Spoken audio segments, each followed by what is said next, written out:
lady really tried to get into it with me about a corn dog, y'all. My son was 3 or 2 at the time. He really wanted to try a corn dog. I'm like, okay, Papa, you don't really like hot dogs. You probably won't like it.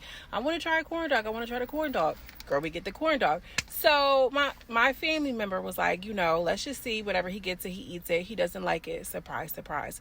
So I'm like, okay, let's just wrap it up. Whatever. She's like, oh, you throwing it away? Yeah, he don't like it.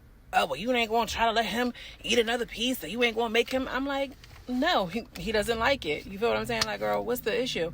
Well, I'm just saying, you just went out, you bought the thing here, you just gonna let him. Yes, he's done. We're finished here. It's time to wrap it up. And she just could not understand the fact that, like, he wanted the corn dog. I provided it. He didn't like it, and I threw it away. So she's kind of shading me, making little comments. Oh, wow, it was just all so simple and so easy. Sister, what are you saying? What did you want me to do? I honestly don't know what type of reaction she was looking for, but clearly she was unhappy with mine. And so after a couple of little, backhanded little shady moments, I had to let her know, girl, this is not how I'm going to be doing it. This is not how I'm going to be raising my child. And, I was just thinking about this moment because what if I would have been, a teenage mom with little to no guidance and wasn't sure of myself as a woman and a mother? And I'm like, you better eat this, smacking him upside the head to eat a fucking corn dog, which is so crazy to me, to please an elder, to please somebody in my family who's supposed to know something, who reared a couple children. And it just really illustrates the differences in how we are raising our children and the generations that came before us. Girl, they be so ass backwards and they want to be loud and so wrong. Girl, no, what was I supposed to do? Make him force it down his throat? He don't want it. And this is the difference between when you are operating out of a survival space and you're actually starting to live. And she just had this air and this tone about me, girl, we fell out bad. And it's like, are you mad that I can have this option? It was almost resentful. You know what I mean? Then I have to think about it.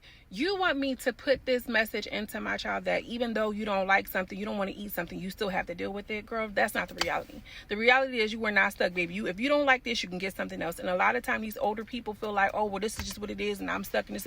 Girl, no, we not living like that no more. Not at this big age in 2025. If you don't like something, you can absolutely change it. You have options.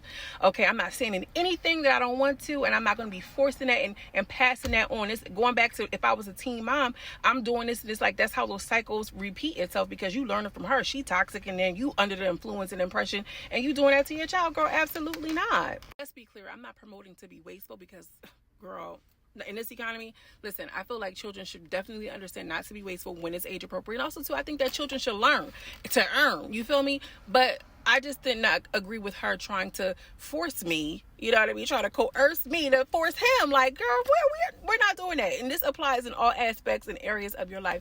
You don't have to live up to anybody's expectation. You can do exactly what you want to do. You're not stuck. If you serve something you don't like, bitch, get exactly what you want. And that's okay.